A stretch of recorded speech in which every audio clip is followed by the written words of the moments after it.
Medyo sumasakit na yung ulo ko, guys. This is the day na kukunin na natin siya. The next thing you do once you're approved is you go for your fingerprinting appointment for your PA.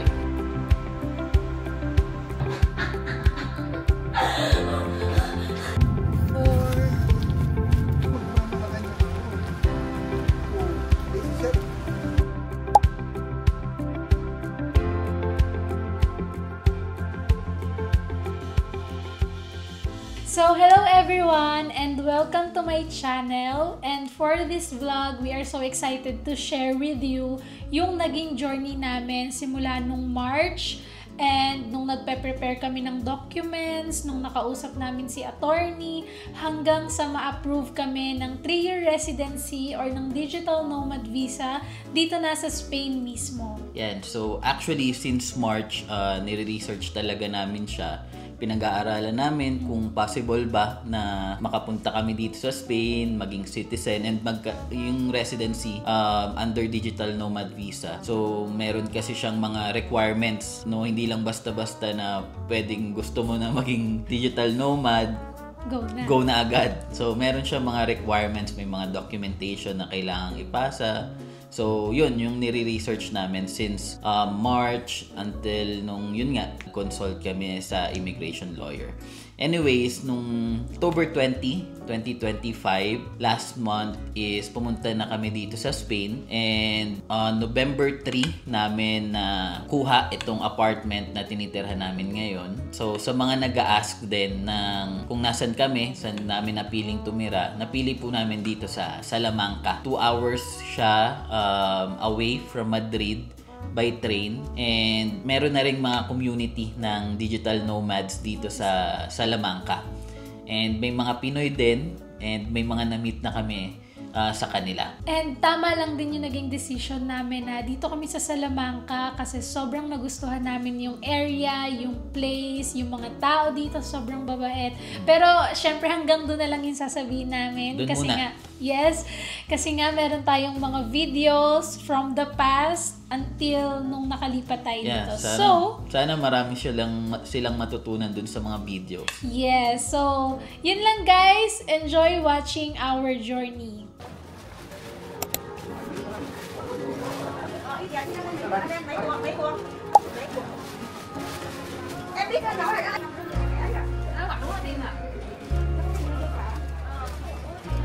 Yay!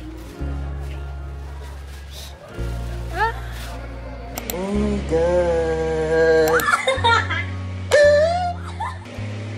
Ano yan? Ano yan? Anong date na hindi? Today is April 24, 2025 at meron tayong appointment para sa aming NIE. Lab. So, tapos na po kami sa aming NIE appointment. Kakain na kami. Yes.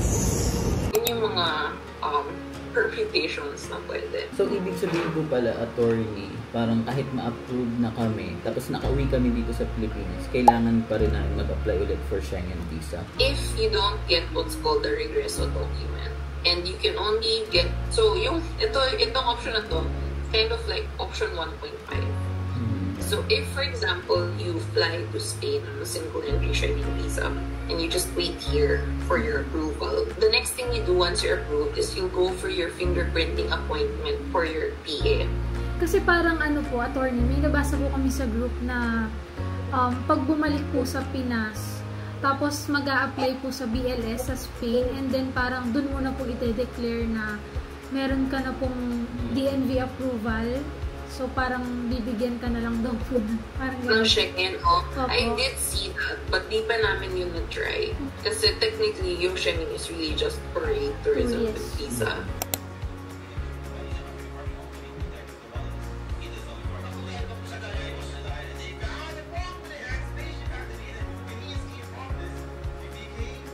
Nag-meeting kami kasi inaayos na namin yung requirements, kung ano yung mga uunahin namin, kung ano yung mga kailangan naming Nang kunin ngayon. Oo, mga pwede nang ng mga requirements. Kahit medyo matagal pa yun para hindi tayo mag-gahol pag malapit na.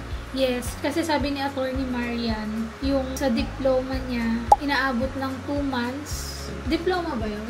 Sa CAV. Sa degree. Oo. Yung CAV is inaabot ng 2 months bago ma-release ng school mo. Kailangan na namin siyang simulan as soon as possible para pag lilipad na kami. Liliwan! Ay, tapos na ang lahat. At hindi na kami mag-a-adjust ng date. So, ngayon, hindi pa yan tapos. Ito pa lang guys, yung na-accomplish namin. Ayan. So, ang dami niyan. Hindi ko alam kung meron pa kaming nakalimutan. Sana wala na. So, kapag sa Spain kayo guys, magsasubmit ng application, hindi na kailangan tong NIE. Kasi kami, dapat dito kami sa consulate magpapasa. Kaya kumuha kami ng NIE. Pero, ayun nga, since nagbago and mas ni-recommend ni attorney na sa Spain na lang mag-submit ng application. So, hindi na yan kailangan. Ayan, so, ngayon nire-research ko yung pagkuha ng CAV. So, graduate ako ng engineering sa Quezon City Polytechnic University, which is Quezon City University na. So, medyo, ewan ko, mas mabilis daw ata pag sa public university kesa private. Kasi pag private, kailangan pang isubmit o pumunta sa CHED, parang ganun. Eh, pag dito sa public, parang sila na yung mag-aasikaso. So, buti na lang yung school niya guys, malapit lang dito sa bahay namin. true. Ano yun? Pupunta ka or i-email mo lang sila? Yun yung hinahanap ko ngayon, kung i-request ko siya via email. Kasi yung ano ko, yung diploma ko tsaka TOR, ni-request ko siya through email, tapos personal ko siyang pinuntahan doon para kunin. Ito, hindi ko sure yung process, kaya sinesearch ko muna siya dito. Alright. Kasi yun yung una sa mga kailangan namin makuha dahil nga medyo matagal yung process niya compare sa pagkuha ng mga birth certificate, NBI, mga ilang araw Saglit lang. lang yun. Tapos ito kasi, kahit maaga namin siya kunin, yung ano, CAV, wala siyang expiration. So, okay. Kahit 2 months, 3 months pa kayo before mag-apply ng DNV sa Spain. So, ano pa rin siya, valid pa rin.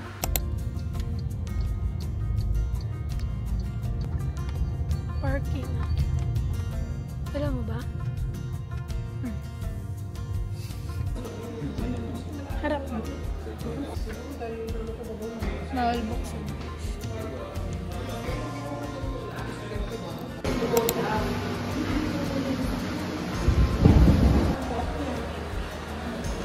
Apat siya, kailangan mo. Okay. Thank you. Ni.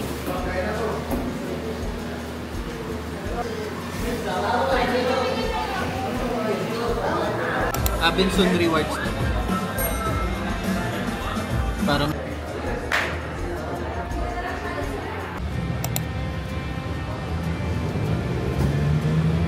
Wa. Ila yarn. Dito guys, sa NBA clearance, dapat 1 month in advance kayong makapag-book ng appointment nyo kasi yung sa amin, August 1 pa namin yan na-book pero ang available slot na lang is August 27. So, para hindi rin kayo ma-hassle, ito yung unahin yung i-book. Teatro Carioca. Ayun na kay ma'am, Teatro Carioca.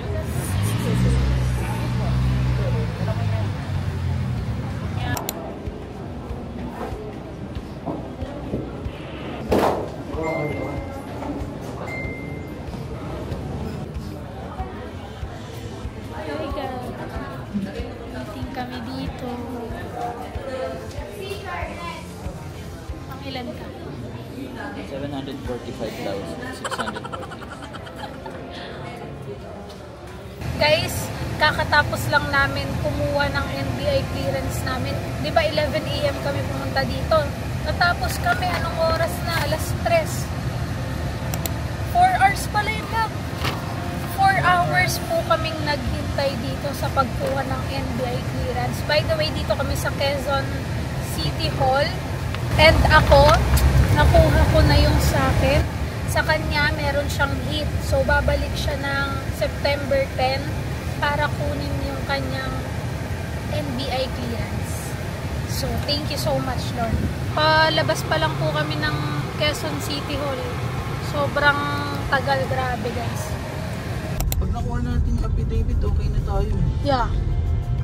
Ano na, apostille na lang tayo. Okay, madali na lang. Guys, nakuha na namin yung CAV from CHED. So, ayan. Di lang siya pwedeng buksan Di kasi lang nga. pamilya. Di lang siya pwedeng buksan kasi ipapa-apostille namin to. So, yung mismong DFA, yung mag-open na to. Ayan, nakalagay. Guys, pabalik-balik kami sa kung saan-saan. Barangay, for barangay certificate of residency. Tapos, kailangan kasi nila ng homeowners certification na dito kami nakatira, ganyan. Para marilisan tayo ng barangay certificate. Ang ano dito, office ng homeowner, Saturday, Sunday lang. Sa'yo. Monday ngayon. Sipin mo, malapit na yung appointment namin. Kaya parang kung maghihintay pa kami, di ba ipapa-apostille pa namin yun. So, another schedule, another appointment na naman siya. So, kung ma-adjust yung time, yung date, ng makukuha namin tong mga requirements na to, baka mahuli na. Hindi namin siya matapos on time. For Schengen visa kasi may schedule eh. So, kailangan okay na. So, hindi na namin na video kasi medyo na-stress na talaga kami. Magpapanotaryo tayo guys ng ating affidavit of cohabitation. So, andito na kami. Papanotaryo tayo ng ating affidavit of cohabitation and domestic partnership. So, galing kami sa barangay kanina and kumukuha kami ng certificate. Kaso, yun nga, ang na-provide sa amin is barangay clearance. Buti na lang, pinakita ko yung sample template na binigay ng attorney namin. And ang sabi din sa barangay, magkuha muna kami ng sa affidavit namin. And buti na lang din, yun din kasi yung gagawin namin today. So, ayun, may malapit dito sa barangay na notary public. So, nandito kami ngayon. Sabi kasi mag-wait lang kami 30 minutes. So, we got our affidavit of cohabitation and pirmahan na siya ng lawyer. So, balik na tayo sa barangay para kunin yung certificate. Guys, grabe yung ulan. Papunta kami sa City Hall para kunin yung certification sa Liga ng mga Barangay and dun sa mayor. Punta kami ng mayor's office. Yan, inabot pa kami ng ulan.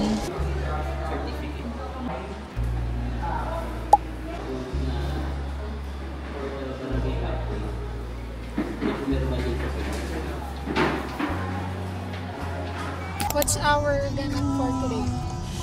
Kukuha ng mayor certification.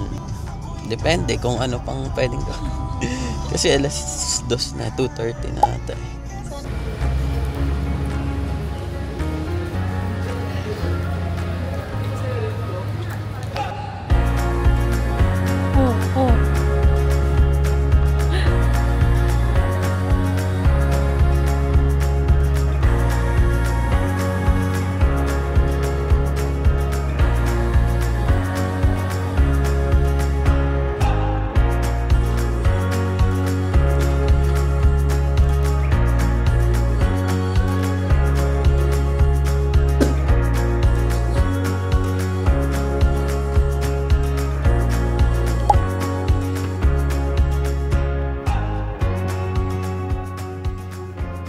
Good morning everyone. So, kakagising ko lang at pagpasensyahan nyo na kung medyo magulo yung background natin.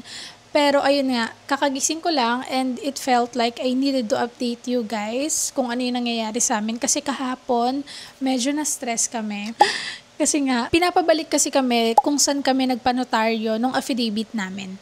So, kailangan namin makuha yung photocopy ng doc and page from the registry book nung lawyer. So, nung pumunta kami doon, sabi nung parang officer doon or staff doon na hindi sila makakapag-provide ng photocopy. Bumalik daw kami ng October 10 kasi that's the time na parang malalagay nila yung data doon sa book And at the same time, yun yung time na ipapasa nila yung book dun sa parang branch, sa RTC branch. Kasi guys, parang yung book na yun yung pinagbabasihan na itong affidavit na to ay pinirmahan talaga ng lawyer. So, kumbaga parang may mga process talaga yung legal document para hindi siya ma-forge. So, from there, pag nakuha namin yung photocopy, ipapasa na namin ngayon dun sa RTC branch para mabigyan kami ng kana. So, ito yung pinaka naloka kami. Kasi 1 month bago namin makuha yung photocopy nung doc and page nung affidavit namin. And then, pagpunta namin sa RTC branch, 2 to 3 weeks pa bago ma-release yung kana. Tapos, 1 week for apostille. Ibig sabihin, 2 months bago makuha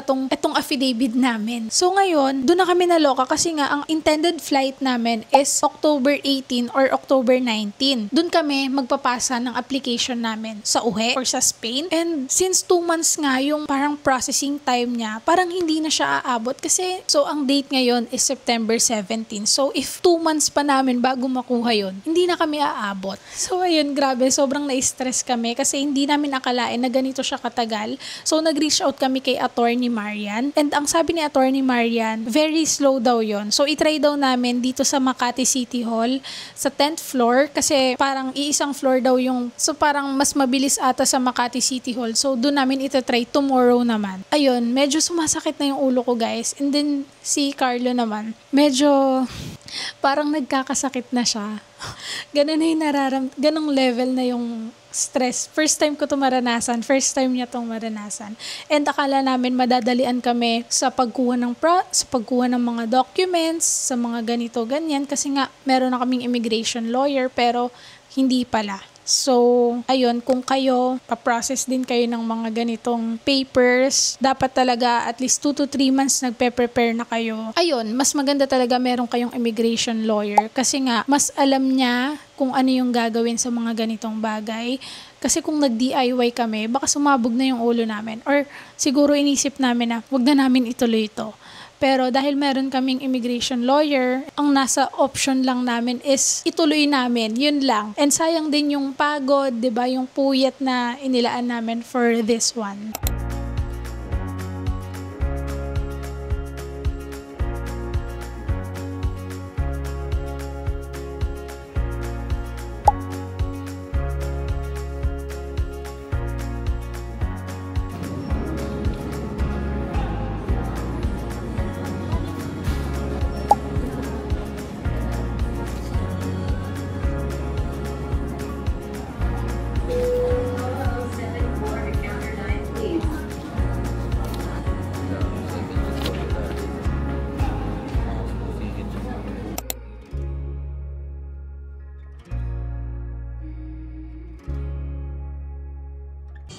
So, nandito tayo ngayon sa DFA Asiana kasi nga ipapa-apostil na natin yung NBI, Senomar, CAV niya, pati yung certification natin from barangay and mayor, pati sa liga ng mga barangay. So, medyo, kanina pa kami dito actually okay, thank you.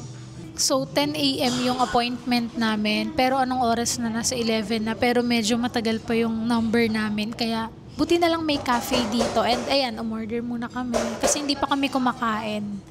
So, ayun, balitaan ko kayo guys. 1:30 p.m. na and nandito tayo ngayon sa City Hall para naman asikasuhin yung ating affidavit. Kasi sabi ng attorney namin, mabilis daw dito sa Makati City Hall. So, kung magpapagawa man tayo dito ng bagong affidavit at kung mabilis man, so babay na dun sa nauna nating pinagawa, babay 1K. Oo, sa QC yon. So, dito, hopefully, mas mabilis dito kasi sabi ko nga sa inyo, sa Quezon City Hall, aabutin ng 3 weeks. So, sana talaga dito. Sabi kasi may nabasa din ako na 3 days lang natatapos na nila. So, ayun, babalitaan ko kayo.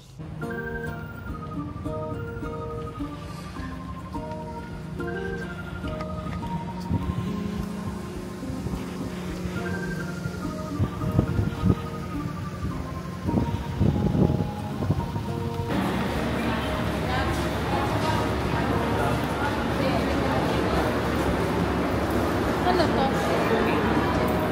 Saan?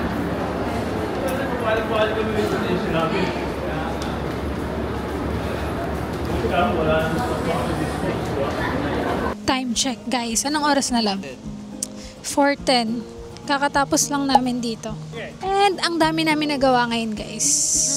Tapos na kami sa affidavit, tapos na kami sa kana. So, babalik na lang kami para i-pick up. Tapos, last na yung apostille for our kana. Pasahan na. Pasahan na, guys. For the Schengen na tayo. Schengen visa, here we come. Bye, Makati. See you on... Thank you, Makati. Ay, thank you pala. Okay, thank you. Hi guys! Anong date ngayon? September 24 and papunta kami sa Makati City Hall para i-pick up yung kana namin sa affidavit. Tapos, after nun, pupunta na kami... Pero bago namin guys i-pick up yung pina-apostil namin, yung nakaraan, meron etong kukunin natin na kana, ipapa-apostil din natin siya. Tapos after nun, i-pick up natin sa Double Dragon yung ilang docs na pina-apostil natin na nakaraan. Ilang docs ba yun? 4 sa'yo, no?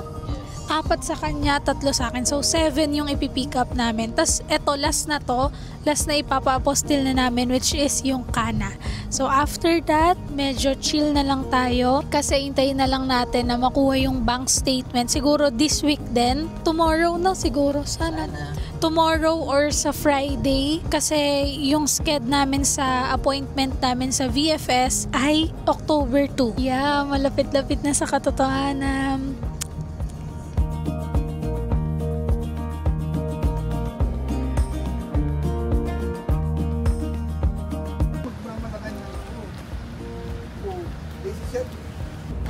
Dito pa tayo man. Okay, nakuha na natin guys. Wala pang 5 minutes. Ha? Wala pang 5 minutes. Sobrang bilis sa Makati. Yeah. Makati sobrang.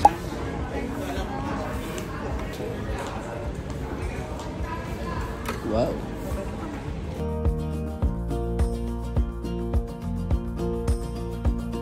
DFA. Diyan po madam sa PCSO kanan kayo din. Kanan dito. Thank you. Papunta tayo sa DFA. Dito naman to sa Double Dragon para i-pick up yung mga docs natin. Yan. 7th floor. Adjust tayo ng 1 day because of the suspension ng Monday. Pwede kaya i-try? Baka nandiyan. Isa lang ang aakyat. Ako na lang. Ikaw na lang. Yung di na isasagot sa inyo.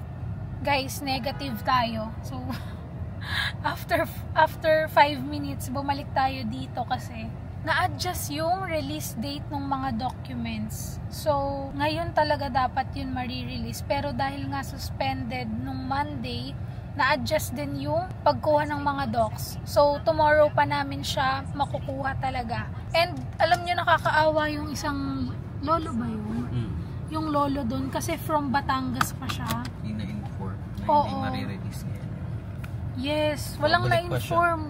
Kahit kami hindi namin alam yun. So, parang walang sense yung nilagay naming number doon, yung email, kung hindi naman pala i-inform na na-adjust siya.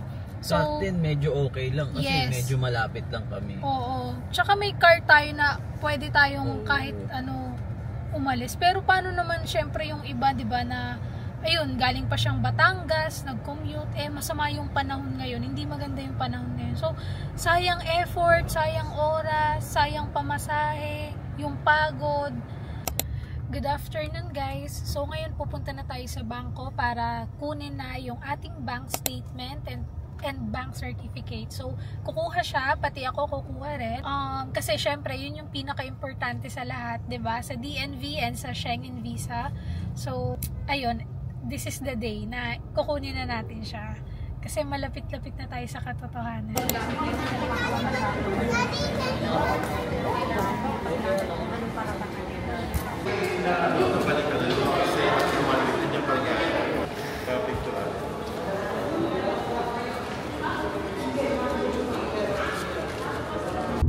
Guys, nakuha na po namin ang aming apostille docs. So, ang dami niyan. 1, 2, 3, 4, 5. Dami. 6, 7, 8. Tip ko lang sa inyo guys, tip lang namin, kapag kunwari kukunin nyo na yung mga documents nyo, maglaan pa kayo ng isang araw bago nyo i-pick up yung mga documents. So for example, nakalagay dun sa papel na ibibigay sa inyo ay tentative release date ay September 3, kunwari ganun, September 3. Pumunta na lang kayo dito ng September 4 para sure na makukuha nyo na. Kasi nga, diba, last time yung kinuwento ko sa inyo, baka mamaya, pag pumunta talaga kayo mismo sa date na nakalagay dun sa paper ninyo, tapos pagdating nyo, hindi pala marirelease agad, kinabukasan pa raw. So, para iwas na rin yung hassle sa inyo at hindi na kayo magpabalik-balik. So, ganun na lang din yung gawin nyo. And finally, nakuha na namin yung, meron din kaming na-accomplish na maramihan. Kumbaga, hindi pa isa-isa yung kuha namin, yung alis namin. So, eto, buti na lang 8 documents, tapos agad in one day, o, diba? So, after nito guys, i-scan na namin siya and ipapasa na namin siya doon sa file namin with Attorney Marian para ma-translate na to. Kasi ita-translate pa to guys sa Spanish. So, imagine, I think, 1 to 2 weeks bago matapos lahat ng translation. Aalis na kami siguro 3rd week of October. So, ayun, kaya kailangan matapos na namin lahat. And ano ba? Meron pa ba tayo meron pa kami hindi natatapos yung CV niya. CV na itatranslate din sa Spanish. Tapos, yung invoice. Yun na lang yung ipapasa namin kay attorney. Tas yung documents mo sa client mo, no? Pero tapos naman na yun guys, pirma na lang nung client niya yung kailangan.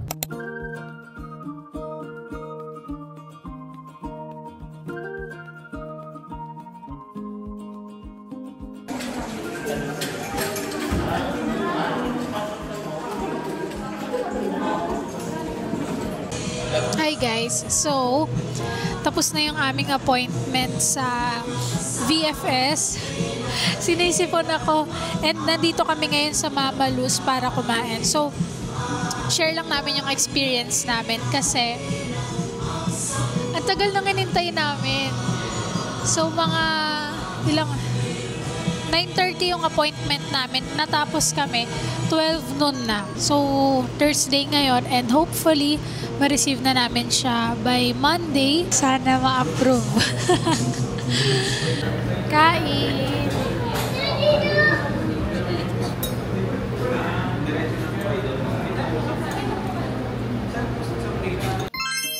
Good morning everyone! So, naka-receive na kami ng Gmail and pwede nang i-pick up yung passport namin sa VFS kasi na-receive na doon. So, meaning, 3 working days lang, okay na yung passport namin. And alam nyo ba, kanina kasi pagising-gising talaga ako, yung parang bawat gising ko, check ko yung phone ko kung may nag-email ba. Sakto, nung medyo pagising na ako, tumunog siya, yun, parang ganun, tumunog siya ng ganun. So, chinek ko kagad. Pagka-check ko, shucks, VFS. Pwede na i-collect yung passport dun sa VFS. Ayun, para ako napatalan sa kama. Tapos bumaba ako dito and eto, nag-take na ako ng video. So, magpe-prepare lang kami and pupunta na kami kasi ngayon 11 AM na para pagdating namin doon. Saktong mga 2 PM kasi syempre, since sa Novaliches kami, yung biyahe namin lagi is 1 hour and 30 minutes. Ganun siya katagal kahit naka-Skyway na or naka-NLEX connector. So, sana approve.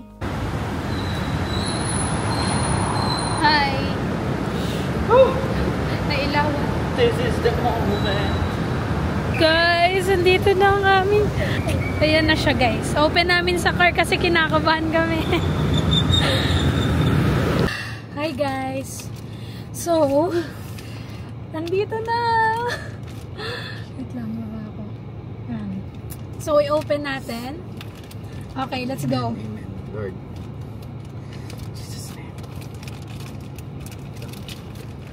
Oh my God.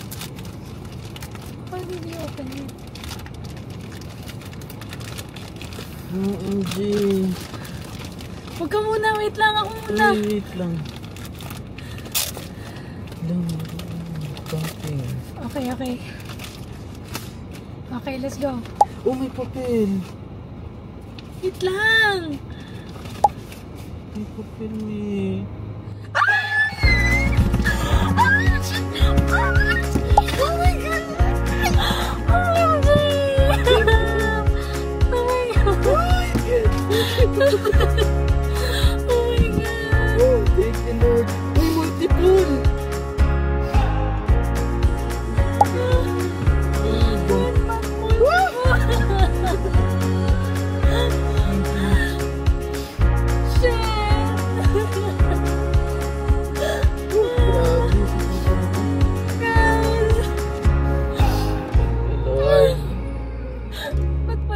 Panalo yung cover letter namin. Oh, thank you. This is the start.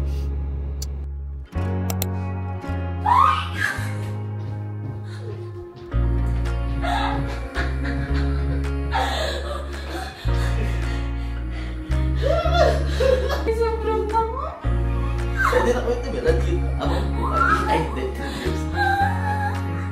Nag-message yung attorney namin ngayon, 11 PM na. So,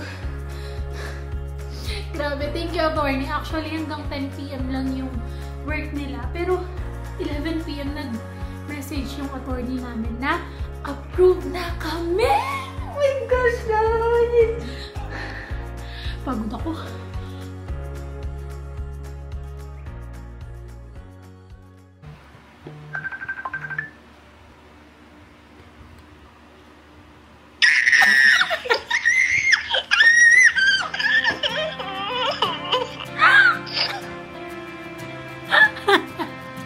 Something na masikat.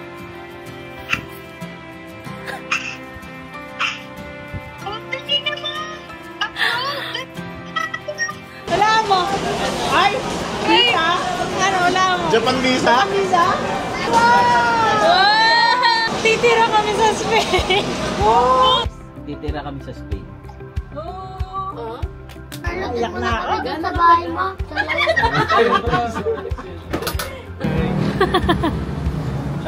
Bye guys! 3 years hindi makikita. Baka mahigit 9. Ang next na pagkikita namin ay sa January kasi pupuntahan niya ako.